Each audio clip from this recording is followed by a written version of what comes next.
نیشا پور کا یہ گاؤں جس کو غزالہ کے نام سے جانا جاتا ہے، یہ اسٹوڈنٹس کے لیے جاننا بڑا ضروری ہے. یہ کہانی، یہ زندگی کا یہ سبق جاننے کے لیے کہ اگر ینگ ہیں، اسٹوڈنٹ ہیں، کالج یونیورسٹی میں پڑھ رہے ہیں تو اس سبق کو بھولنا نہیں ہے آپ نے.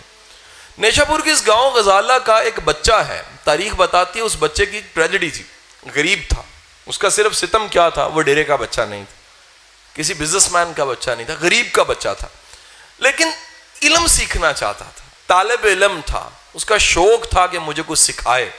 ایک دن اس بچے کو اطلاع ملتی ہے کہ آپ کے قصبے میں، غزالہ گاؤں میں، ایک وقت کا جو استاد ہے، عالم ہے، وہ پڑھانے آتا ہے. اس بچے نے کہا کہاں آتا ہے؟ تو پتہ لگا رئیس کے گھر میں آتا. وہ رئیس زیادہ تھا، اس کو پڑھانے آتا تھا، وہ امیر شخص تھا. اس نے اب کیا کیا، جیسے بچے کے پاس جیب میں پیسے نہ ہو تو کون والا آئس کریم والا ہے تو اس کی حالت کیا ہوتی ہے، وہ بڑی حسرت سے کون والے کو دے، خرید نہیں سکتا. اس بچے کی حالت بھی استاد کے لیے ایسی. استاد گھوڑے پہ آتا تھا، 6 کلومیٹر دور گاؤں تھا. استاد کو حسرت سے دیکھتا تھا، یہ علم والا یہ ہے تو میں نے اس سے سیکھنا ہے. کچھ دنوں کے بعد استاد نے گھوڑا روکا اور اس بچے سے پوچھا، بیٹا تم کیا دیکھتے ہو؟ اس نے کہا جی استاد محترم، اگر آپ استاد ہیں تو میرا نام شاگرد ہے، میں آپ سے سیکھنا چاہتا ہوں. استاد نے کہا بیٹا میں صبح آتا ہوں، شام کو پڑھا کے جاتا ہوں. میرے لیے ممکن نہیں ہے، یہ ممکن نہیں ہے میرے لیے میں تمہیں پڑھا سکوں، کیونکہ اس زمانے میں ہوم ٹیوشن نہیں ہوتی تھی سر. ایک ہی ٹیچر ہوتا تھا، ایک ہی اسٹوڈنٹ ہوتا تھا. تدریس بڑی ریئر تھی. بادشاہوں کے بچوں کو تعلیم ملتی تھی، فقیر کا بچہ سوچ بھی نہیں سکتا تھا. اس نے کہا استاد محترم میرے پاس ایک اس کا حل ہے. استاد نے کہا کیا حل ہے؟ گھوڑے پہ بیٹھا استاد، نیچے کھڑا 9 سال کا بچہ، غزالہ گاؤں کا غریب بچہ. اس نے کہا حل یہ ہے کہ میرے سوال ہیں، اگر آپ اجازت دیں جب آپ گھوڑے پہ واپس اپنے گھر گاؤں جا رہے ہوتے ہیں تو میں آپ سے سوال کر لیا کروں. کتنا سادہ سا معصوم سا سوال ہے.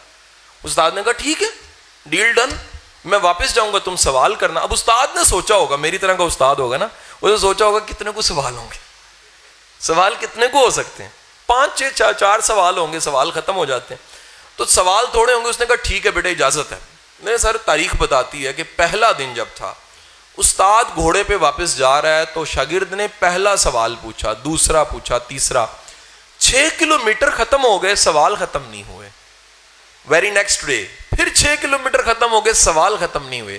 تاریخ بتاتی ہے کہ یہ گاؤں کا غریب بچہ 6 سال پیدل چل کے گھوڑے پہ بزرگ استاد سے سوال پوچھتا رہا. آج اس بچے کو دنیا امام غزالی کے نام سے جانتی ہے.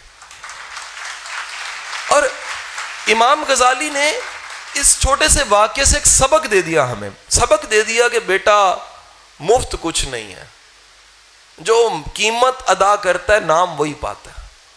اگر عزت والا بننا ہے، نام والا بننا ہے، علم والا بننا ہے، مقام والا بننا ہے تو اس کے لیے پرائز پے کیجیے. Nothing is free in this world. People says that بھیک تو مفت کی ملتی ہے نا سر. میں کہتا ہوں بھائی اس کے لیے بھی عزت نفس گنوانی پڑتی ہے. دنیا میں کچھ فری نہیں ہے. آپ کو کچھ حاصل کرنے کے لیے اس کی قیمت ادا کرنی پڑے.